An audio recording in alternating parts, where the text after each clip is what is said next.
Blog Talk Radio.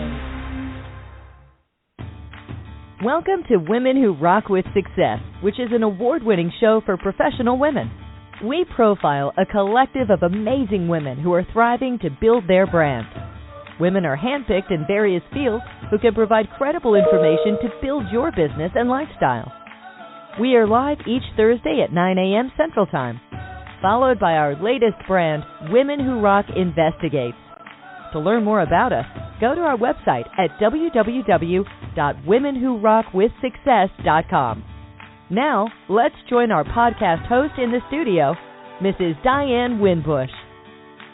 Women Who Rock with Success complies with the rules and terms according to the Federal Communications Commission podcast guidelines. The views and opinions expressed by our guests are their own, and their appearance on our digital media platforms does not imply an endorsement of them or any entity they represent. All guests who embrace our media stations are experts who are licensed in their fields of occupation. All rights reserved. And good morning and welcome to Women Who Rock with Success. This is our first episode for today, so thank you for tuning in with us. So today we're going to be diving into a little bit about real estate.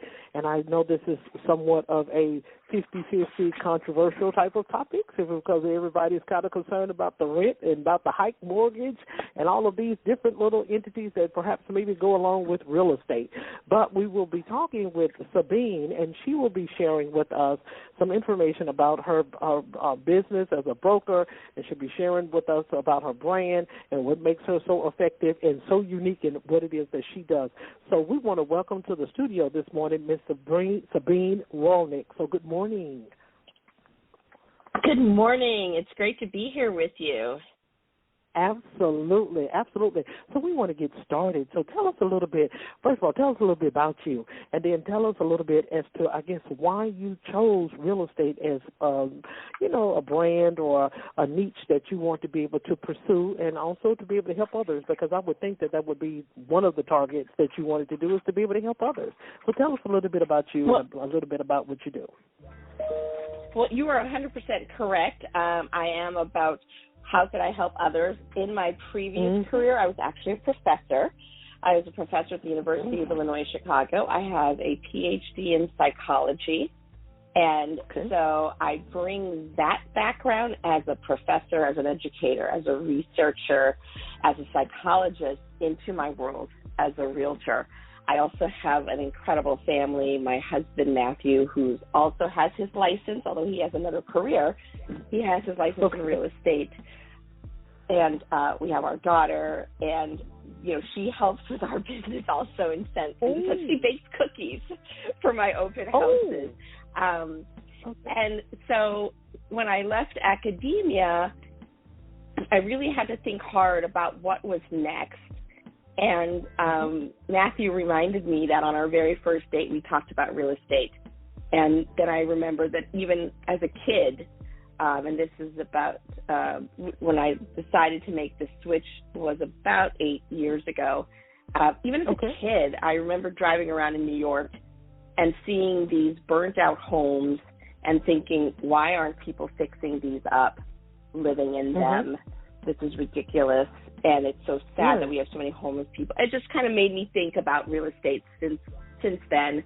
And then so the first thing I actually did in real estate was actually buy homes that were dilapidated to fix them up to sell so that they were no longer the eyesore in the home, in the neighborhood and things like that. And it was after a few years of doing that I actually said, you know what, I think I'm going to do this also. But I loved working with the people directly and switched to being my focus to being a realtor and helping people buy and sell their homes.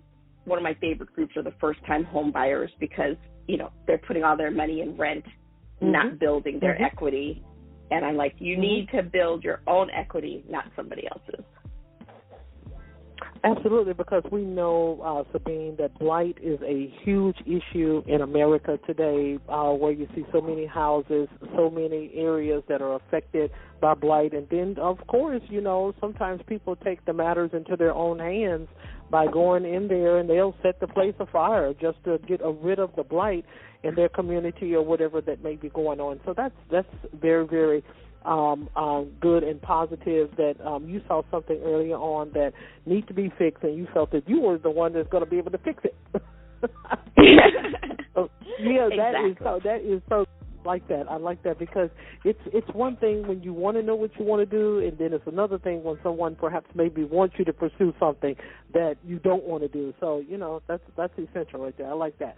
So even in regards to that, so what areas do you specialize in? Now, I'm going to share a little story with you, and I have not been able to perfect it yet, and that is, okay, you have the twin brothers. I'm not for sure if they're doing it, the Property Brothers, but I know it's a couple of the other ones that were on HGTV before them, and they were offering, going around America offering free programs to different individuals, and, flipping houses and things like that. And so that's something I really wanted to get into, but I'm like, oh, it looks like it's a real big headache and what have you. So I just kind of wanted to touch on that too.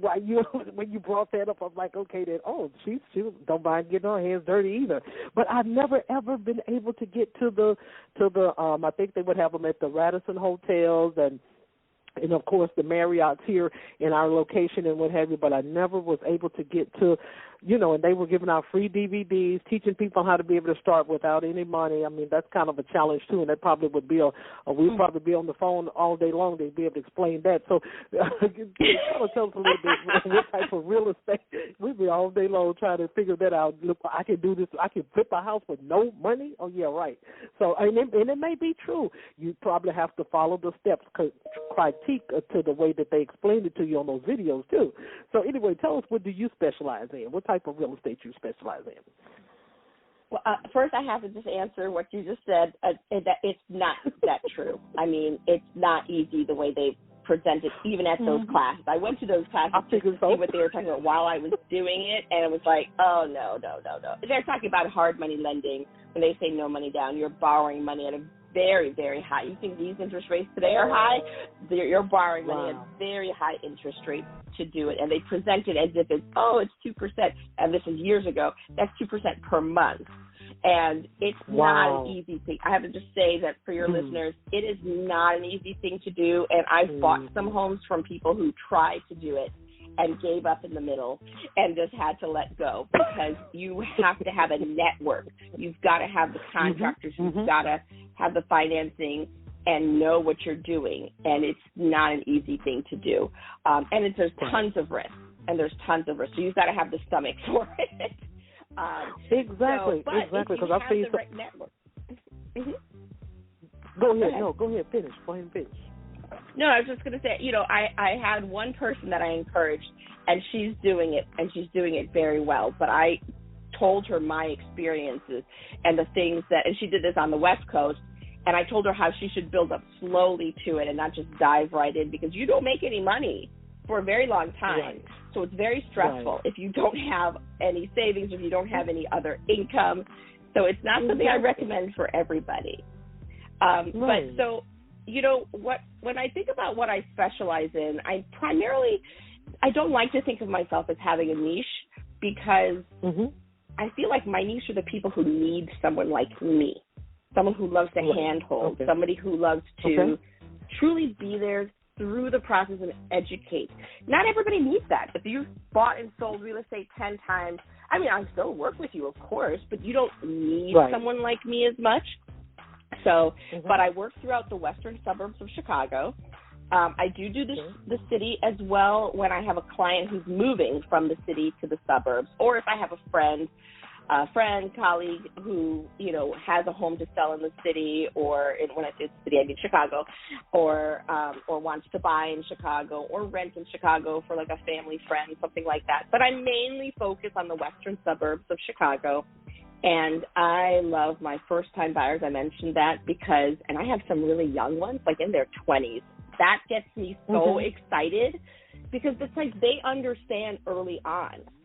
This is about building your legacy. Building generational wealth starts early. And when you buy your first house in your early to mid-20s, and then you can get to the next house and get to the next house, and you're building that equity over the years, that is something that you can then pass on to your children, as opposed to if you wait till you're 35 And now you've got all those years of paying somebody else's paying somebody else's mortgage, right? Building somebody else's equity. You're starting late. Just kind of like how they talk about the stock market and building up your retirement, right? The earlier you start, the more money you have when you retire. Same thing for real estate. Okay. So it really is not, I can stay on the phone with you all day long. So it's really not exactly, I'm serious. I got another show coming up at 11. I better stop. But anyway, so are you serious? So it's really not, because I was thinking, okay, so once you watch the process, you have to have, of course, codes. You have to have building certificates, inspections, different little things like that. And I was like, oh, this looks easy. And then it was just something I just felt that continued to always come up to I guess, detour me from even I would always sign up for them, and something always came up. But then, and then it's a messy job, too, because I would see them going to some of the messiest homes, and it would be all kind of stuff in the toilet that has been in there probably for about 6 months, a year, and it was just horrible. And the wives be up there. They be having, how they be on the television, they have their attitudes and stuff, too, because they have to help their husbands, and then to be able to, to modify and get everything structured and what have you. So thank you so much for clearing that up. And we've had several real estates on the show, probably about 8 or 9 and things, and I just, no one has ever touched on this subject, and so thank you so much for clarifying that it's not actually what it, I guess, appears. The person would need really something to have to go in, because you have to put some things down. You have to have something to work with, and that's very, very important. So, talk to us. So we want to learn about the contribution. So, what do you contribute to your success? Oh, wow. Okay, so from the time I was born, my mother was amazing, an amazing role model, and always told me I had to work hard, I had to have my own career, and that I had to always be able to stand on my own 2 feet, and no matter what, that I just had to. It didn't matter. Right. I had to just always make sure. And so that always stayed in the back of my head, which is why when I was leaving, I left academia for health severe migraines. So when you can't really teach with migraines or do research, that sort of thing. And so when I was leaving, as I said, I had to really think hard. I'm like, I can't just resign from the university and have nothing. Like, I had to know there was a next phase of my life as a career person. So I have to, give so much thanks to my mom for giving me that, and also the strength and the courage to work hard my whole life and always strive to succeed. In addition, I have to thank my husband, Matthew, because he, oh my God, he is such a blessing. He always has my back. He always encourages me, and he wants the best for me. He's my number one cheerleader. He's my number one supporter, and I feel the same way about him. Like, whatever his endeavors are, I'm like, yes, you got this. So I feel like through the support of my family, my faith, through the hard times, because, again, it's not easy. Not, whether rehabbing homes or being a realtor, there's a lot of ups and downs. You're dealing with a lot of money and a lot of emotion. And when I'm dealing with my clients, the ups and downs of that, it's hard some days. And so my faith gets me through that as well. And but I feel very fortunate. I've been surrounded by wonderful people, even as a rehabber, other rehabbers who've been great mentors, as a realtor, other realtors who have been great mentors. I have always believed one of the most important things for anybody in any career is to find mentors. No one can do anything completely on their own. I don't know who put that in people's heads that, we can just do whatever, pull yourself by your own bootstraps and do everything on your own. That is just the biggest fallacy ever. We all need other people. That we are human beings. Humans are people. You know what I mean? And we thrive when we have mentors, when we have supporters, when we have people we can talk to, peers, to help us grow. And so I'm a big proponent of that. Okay, and that is so important. It was a show that we had, I think it was a Tuesday, and we were talking about that. Of course, you know, this is Breast Cancer Week. We know that this topic is not in reference to that, but we, you know, it was, you know, it's important that when a person is trying to achieve, that the spouse is right there cheerleading the person, saying, yay, they don't have the pom-poms, but they're saying, hey, go ahead, yeah, you can do this. And so that is very, very important, you know, in a relationship that that your husband is so supportive of you and things. As a matter of fact, he was the one that reached out to us. So there you go. So, so what advice do you and that's what I like. I like when someone is in the front pulling the strings, and then all the significant other have to do is just sit in the pilot seat and go to driving or riding or however you want to say it. Yes. Exactly. Yeah. So what advice do you have for buyers when looking for a home? Okay. Number one, get pre-approved. I mean, when I say that, why it's so important is a couple of reasons. One, you find out what you're qualified for. Nothing is more disappointing than when you start off looking at one price point and you find out you have to look $50,000 or $100,000 less than your price point. It's a different house. Okay. And now you've seen these more expensive houses, you're going to be less satisfied, and it's going to be a less satisfying process when you have to downgrade. So it's really important to start with knowing that number, what your range is. Sometimes you'll find, okay, I didn't really want to spend that much money. And I'm like, that's great. You don't have to spend what the lender says you can afford. You have, and I am very clear with my clients about this. You spend what you're comfortable with. Even if the lender tells you could spend $100,000 more, we don't have to do that. I'm never going to push that. But at least if you know. In addition, there are tons of mistakes in people's credit reports. So if you start the process early, you can find out if they're, I paid that bill. I don't know why that's on my credit. I know I paid that bill. Or that's not, I never signed up for that credit card. You find out there are mistakes. You get that taken care of before before you fall in love with the house and it's too late. So that's why I believe the pre-approval process is really important to start very early, because, and you can team up with the lender to really get to know what you can handle and then make that decision in how do I feel about my money and what I want. So that's number one. Number two, be open. You know what I mean? Look at a lot of homes, because, excuse me, I always encourage my clients to look at a lot of homes, a lot of different layouts. Don't come in and say, I only want X, especially if you're in the early stages of you've never bought a house before. Look at a lot of different homes, different neighborhoods, even different towns sometimes, just to be open to find what makes your heart sing. Because there are lots of different layouts, lots of different neighborhoods. And when you take the time, and some realtors don't want to give their clients that time. They're going to rush them. That's not me. I want them to take their time and figure out what makes their heart sing when we walk into a house, and then there is that moment of, oh, my goodness, this is it. I know I've done my job. You know what I'm saying?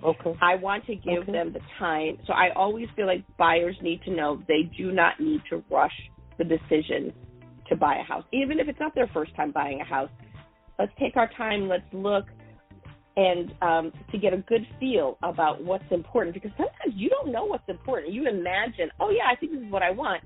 And then you start looking at houses like that, and you're like, oh, I thought I would like this, but I don't. Let's keep an open mind. So let's look at a lot of different things. So those are the two things that I think is really important to start with.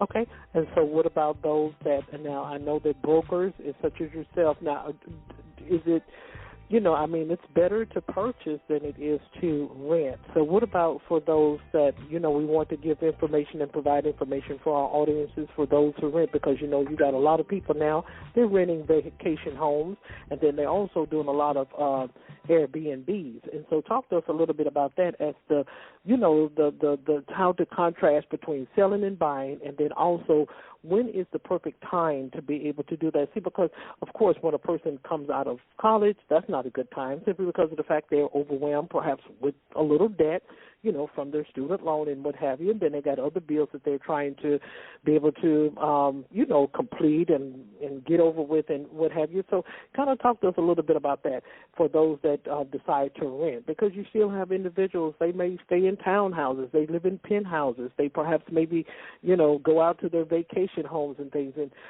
the vacation home, that's another show, too. That's another podcast as well, too. It's a lot into, when you're trying to buy these, and now they have found ways for people to get out of these. I can't think of it. It's on the tip of my tongue and things. But, when you go into these resorts and what have you, and they offer some of the services or elements of the timeshare, exactly. I'm talking about people are over the hill with that as of right now and things. And like I said, that's another total different show, because you have to share different things with individuals. So anyway, let's talk about that a little bit, about renting and how brokers are successful in finding individuals' homes to rent. So the market, because of the craziness of the market the last few years, rental prices have gone up so dramatically. And so, again, I'm a huge proponent. I do believe, and I've had clients, I want to call them my students, who have bought out of college, okay? If you don't think you're going to be in an area for very long, then I understand renting first, absolutely. If you think you're moving to one town, you're not sure, you're from one part of the country, you're moving to another, you're moving to Chicago, you're not sure how long you're going to be here, well, of course, it makes sense to rent for a year or two to get your feet wet and say, is this a place I want to stay? Rental prices have gone up dramatically because of the market, because of the craziness of the COVID market. All the rents, all the housing prices went up, rentals went up. So, there are ways you can do it on your own, but I do recommend talking to a broker, having a broker help you find that right place for you and help negotiate potentially the right deal for you, there were really no deals to be had in the past 2 years. Now we're seeing some more flexibility. We are seeing a little bit more flexibility. It depends on the condition. It depends on how many other people are interested. But sometimes you do have to be flexible, especially if you're competing against other people. So it's a tough one, but it's good to have a broker, because a broker can help you look at lots of places instead of you by yourself having to run around from one place to another, getting a landlord to call you back. Oh, my goodness. I've had people come to me and be like, this is ridiculous. Landlords won't call me back. And I'm like, I'm sorry about that. That's terrible. Let me help. And then I don't do a ton of rentals, but I have done rentals.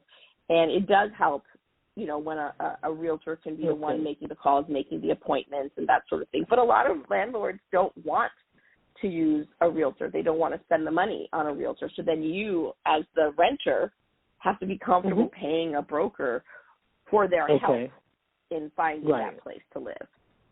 So just like anything, right? You get what you pay for. Absolutely. The first rule of thumb. So what advice would you could give to sellers? Okay. With sellers, again, with the last 2 years that were crazy, some people were just throwing up their house on the market and having lots of offers and selling it. Now we're back to a more normal market, a more normal way of doing business. First things first, check your home. Get a good inspection to make sure everything is working properly. Clean that home. Declutter that home. Don't have so much stuff everywhere that when the buyer comes in, it feels overwhelming. So I personally always bring a stager. When I'm working with a seller, I come in, I bring my stager, we go through the house, we make suggestions of what to declutter, how to rearrange furniture to present the features of the house in the best way. And sometimes we'll suggest paint. It is amazing what a fresh coat of paint, that is the least expensive thing you can do to fix up your house. Put a fresh coat of paint and it looks new. So it really is helpful to do that. Okay. But also, here's my big one. Do not overprice the house. Because if you overprice the house, people are going to look at your house, and let's say you price your house, it really should be priced at $400, right? And you price it at $500 because, the market's crazy.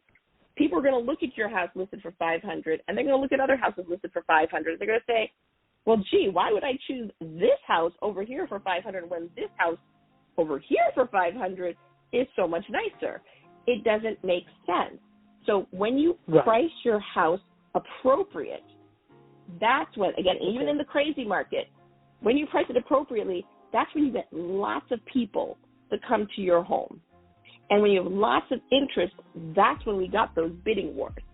But now we're not having too many bidding wars, only on the properties that are just beautiful, move-in ready, gorgeous, still having some bidding wars. Not 10, but maybe 2, 3 offers, that sort of thing.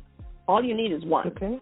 When you price it appropriately, you're going to get the right buyers in. You're not going to get a whole bunch of buyers that are like, this is not worth this price, and you're wasting your time on the market, and that price, you're going to just have to keep dropping it. And here again, I love being a realtor. Not every realtor is wonderful about doing the right thing.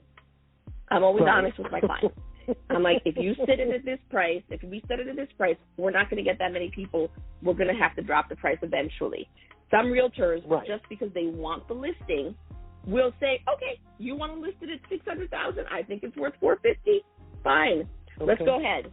But in their head, they know they're going to spend time getting you to drop the price because no one is going to make an offer at that higher price because they know it's not worth it, but they want the listing. So you have to really be comfortable with listening to the realtor, and looking at the data. Understanding, having the realtor explain the data, explain the homes that are similar and what they've sold for, what you're going to be up against on the market, so that you can make a good, educated decision and not – selling your house is very emotional. You have years of living there, tied to it, like special moments. So sellers can be very emotional in saying, but it's so fabulous. I decorated it. I did this. Look how beautiful it is. It's got to be worth a fortune. But just because it's worth a fortune to you doesn't mean anybody else is going to think it's worth a crazy number. You have to be more rational than emotional. And it helps to have a realtor that can help, bridge that gap and say, we understand. I totally get it. It is beautiful. You've done beautiful decorations. Oh, what lovely memories you have here. And you get to cherish that forever. Other people are going to come and build their new memories. But we have to price it for where other people are going to actually come in. Otherwise, you're not going to sell the home. And I think that's important, especially as the market is shifting right now. People can't think, oh, my God, well, my neighbor sold the house 8 months ago, and they got $50,000 over list, so that's the price I want. Well, again, they got the $50,000 over list because they started it at the correct price, and then they had a bidding war. It doesn't mean that that's going to happen today. We're not having that kind of craziness. So to be realistic and really listen to the realtor who's presenting the data. That's my advice to sellers. Perfect. So with the last question, you can be able to share with the listeners how they can be able to find you. You have any books that you have published in the areas of real estate or any other type of category, you can be able to do that. And then if you want them to be able to follow you on any social media platforms, you can be able to share and list that at this time. Oh, great. Well, all my writings are in psychology, so that's not going to be relevant for my days as a professor. But I'm on social media. I like to post a lot of videos about real estate on social media. I even had some videos about before and afters and durings from my rehabbing. But so on Facebook, I'm Sabine Rolnick. On YouTube, I'm Sabine Rolnick. My website is SabineRolnick.com. So, and Instagram, of course. I love doing reels on Instagram and on Facebook. I have not branched onto TikTok yet, but I'm going to, I promise. But I am. If you put in Sabine Rolnick, you will find me. I think on actually Facebook. I think I'm Sabine Rolnick Realtor. I might be Sabine Rolnick Realtor on Instagram. Oh, that's so funny that I completely forgot to think about that. But if you put Sabine Rolnick, I don't think there's another Sabine Rolnick out there. So people can find me, and you can email me easily at srolnick@E as in boy, HHS.Chicago.com. So I should say I'm with Berkshire Hathaway Home Services Chicago. That is the company that I'm a realtor with. They are an amazing company, and that's my advice to people thinking about being a realtor. Is I know you didn't ask me that, but if you're thinking about being a realtor, you want to be with a company that is amazing, that can support you, that can train you, and I am so blessed to be with this company because they are amazing. They are so supportive, so encouraging. I have, I think, tripled my business since joining the company, and if not more, because they're such a great company with so many services and so many resources for me, and the support from my managing brokers, from my colleagues. I remember I talked about that at the beginning. So Berkshire Hathaway has been an amazing experience for me. So that's an easy way to reach me as well. Or you can find me, like I said, online, and then you can find my phone number and email addresses and things like that, SabineRolnick.com. Okay, so great.